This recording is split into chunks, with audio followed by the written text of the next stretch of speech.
नमस्कार, सत श्री अकाल, आदाब, पहलाग। मैं Swati Joshi the green is flying के थर्ड एपिसोड में आप सभी का स्वागत करती हूँ। ओके, तो आज हम मिलने जा रहे हैं हमारे इंस्टीट्यूट की बहुत ब्राइट लड़की से जिसका नाम है आकांक्षा। आकांक्षा बहुत अच्छी डांसर है, बहुत अच्छी सिंगर है और बहुत इंटेलिजेंट भी है। आज मेरे हिसाब से इसे ये सक्सेस इसीलिए मिली है क्योंकि ये हर दिन आती थी क्लासेस, हर क्लासेस लेती थी, मिस नहीं करती थी, इसकी प्रॉपर अटेंडेंस है ना। तो अब आकांक्षा से जानेंगे कि आकांक्षा की जर्नी कैसी रही ग्रीन में, कैसे आकांक्षा को ग्रीन के बारे में पता चला, है ना। तो आकांक्षा बताएंगी आप कि आप ग्रीन में कैसे आई, क्या आप भी गूगल रिव्यूज़, इंस्टाग्राम और ये सारी चीज़ों को देख के आई, क्योंकि ग्रीन के बैनर आपको हल्द्वानी में कहीं नहीं नज़र आएंगे, है ना। हमारा प्रमोशंस हमारे स्टूडेंट्स ही करते हैं, है ना, एक पॉजिटिव प्रमोशन, है ना।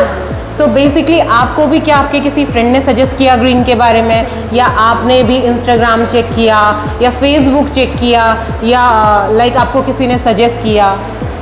Ma'am first of all thank you.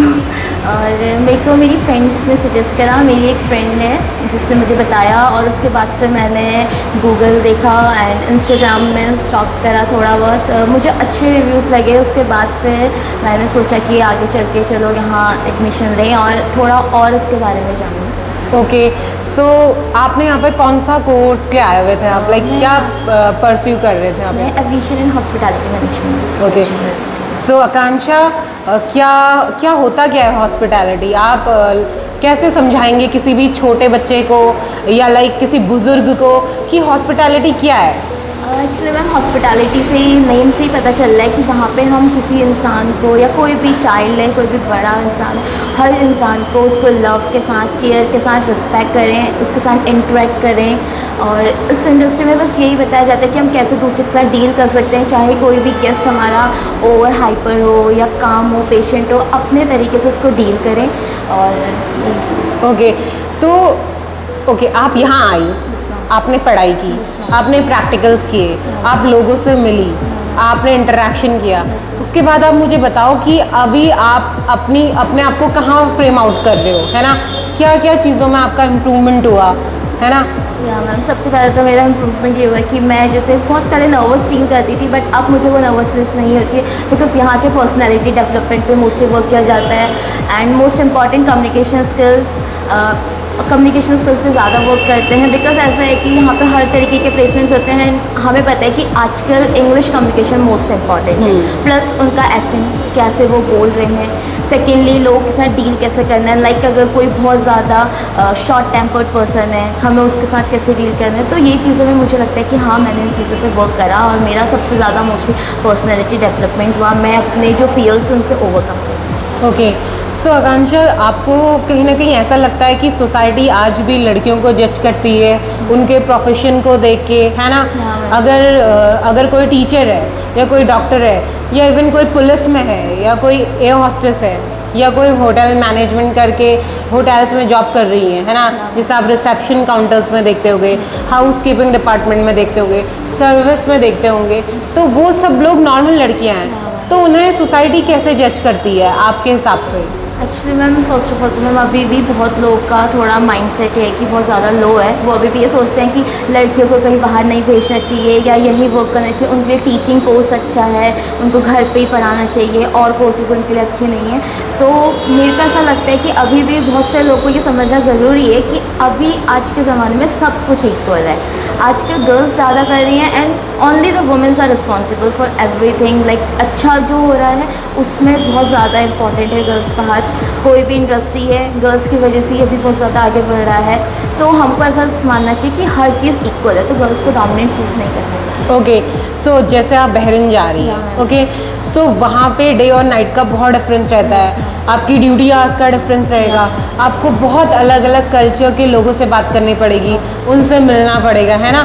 सो आप उसमें हमारी सोसाइटी को क्या बताना चाहेंगे? क्या आप वहाँ पे सेफ़ हैं? या मैम ऑब्वियसली, बिकॉज मेरे मोस्ट ऑफ द फ्रेंड्स वहाँ हैं, तो मुझे उनसे पता चला है कि हम चाहे किसी भी टाइम पे, आइदर आफ्टरनून और इवनिंग और एट नाइट, किसी भी टाइम पे हम वहाँ पे एट नाइट पे मिडनाइट पे भी हम पे घूम सकते हैं, कहीं भी जा सकते हैं, वी आर सेफ है। और ये चीज़ हमारे इंडिया में इसलिए नहीं है बिकॉज यहाँ पर लोग को ऐसा लगता है, उनकी मेंटालिटी की वजह से ऐसा लगता है कि हम सेफ़ नहीं है गर्ल्स। तो हमें मेन चीज़ इंडिया में यही एजुकेशन को बढ़ा के लोग तक यही मैसेज पहुँचाना है कि बाहर जैसे लोगों को लगता है कि हम सेफ़ नहीं है, सो हम बाहर बहुत ज़्यादा सेफ़ हैं। वही चीज़ हमें यहाँ भी लानी है एजुकेशन। ओके, सो आकांक्षा एक बात बताओ मुझे, यहाँ पे लड़कियाँ डे एंड नाइट काम क्यों नहीं कर सकती, या यहाँ पे उनके प्रोफेशन को क्यों जज किया जा रहा है? क्या इंडिया कभी इतना अच्छा सोच पाएगा, या हमारी सोसाइटी के वो सारे जो मिथ हैं उनके दिमाग में कि लड़कियाँ हॉस्पिटैलिटी इंडस्ट्रीज़ के लिए नहीं बनी है ना? तो उनको आप क्या सजेशंस देने चाहेंगे कि उन लोगों को अपनी सोच चेंज करनी चाहिए, या हमारी पूरी सोसाइटी को उन लोगों को छोड़ देना चाहिए जिनकी सोच ऐसी है, और हर लड़की को आगे बढ़ने का एक मौका देना चाहिए, है ना? क्योंकि बहुत सारी गवर्नमेंट स्कीम तो बन चुकी हैं, बट वो लागू कहीं ना कहीं हो भी रही है, पर उनका कोई फ़र्क नहीं हो रहा। तो मेरा मानना तो ये है कि अभी तक जैसे ग्रीन से जो लड़कियां गई हैं, बहुत सारी लड़कियां गई हैं, वो अपना काम कर रही हैं, है ना? उन्हें अभी 2 साल 3 साल 4 साल होने को आ गया है। सो बेसिकली मेरे हिसाब से तो हमारी सोसाइटी के लिए सबसे अच्छा एग्जाम्पल वो है। तो आपको लगता है कि आपकी पर्टिकुलर सोसाइटी के लिए आप कल के दिन एक एग्जाम्पल सेट होने वाली है? Yes ma'am, obviously. ओके, कैसे? मैं सबसे पहले तो यही बोलूँगी कि क्या बोलते हैं, जो लोग सोचते हैं जैसे हम लोग अगर ये सोचे कि उसको बोलने दो वो जो बोल रहा है हमारे पे में, बट नहीं, हमें उसको बोलने नहीं देना है, उसको प्रूफ करके दिखाना है कि हाँ जो चीज़ वो सोच रहा था हमारे बारे में वो गलत सोच रहा है। सेकेंडली, अगर हम हर एक इंसान को अपनी ही फैमिली में से अगर हम स्टार्ट करें, हर एक फैमिली मेम्बर को, रिलेटिव्स को इन सब चीज़ों के बारे में अवेयर कराएं, अवेयर कराने से ज़्यादा उनको प्रूफ करके दिखाएं वो चीज़, तो वो चीज़ क्या होगी, आगे हर एक इंसान के पास बढ़ेगी। तो most probably in future might भी इंडिया में भी ये सारे चेंजेस आए, सो यहाँ भी माइट भी ये सारी चीज़ें कम हो जाए कि गर्ल्स हर चीज़ हर फील्ड के लिए appropriate. Okay, good. So Akanksha, आप मुझे बताओ कौन होना चाहिए ग्रीन में आने के लिए नेक्स्ट? सब कोई, हर कोई जो बंदा चाहता है कि वो अपना पर्सनैलिटी डेवलपमेंट करे, जो चाहता है कि मैं अपने को प्रूफ करके दिखाऊं, या उसको चांस नहीं मिल पा रहा है, तो वो शुड ट्राई, यहाँ आके बिल्कुल ट्राई कर सकते, बिकॉज फैकल्टी है ऑब्वियसली, जैसे मैं मैम आपसे ही बात कर रही हूँ, हर कोई बंदा यहाँ पे हेल्पफुल है। इनफैक्ट कलीग्स हमारे, टीचर्स, जो भी फैकल्टी मेम्बर है, सब बहुत हेल्पफुल हैं। तो मैं चाहती हूँ कि अगर जैसे कोई किसी को कोई फील्ड नहीं मिल पा रहा है, कोई वे नहीं मिल पा रहा है, डायरेक्ट नहीं कर पा रहा अपने को, तो वो एक बार यहाँ आके फॉर श्योर एक बार अपने जो भी डाउट्स हैं वो क्लियर करे, तो माइट भी उसको डायरेक्शन मिल पाए। ओके, थैंक यू आकांक्षा। मैं आपको ब्लेसिंग्स देना चाहूँगी आपके आने वाले फ्यूचर के लिए, ठीक है? और कहना चाहूँगी कि आप अपने साथ हमारे इंस्टीट्यूट का भी नाम रोशन करें, है ना? आप, क्योंकि आप एंड ऑफ द डे आप हम लोगों को वहाँ पर रिप्रेजेंट करना चाह रही हो। So all the very best Akanksha. Thank you.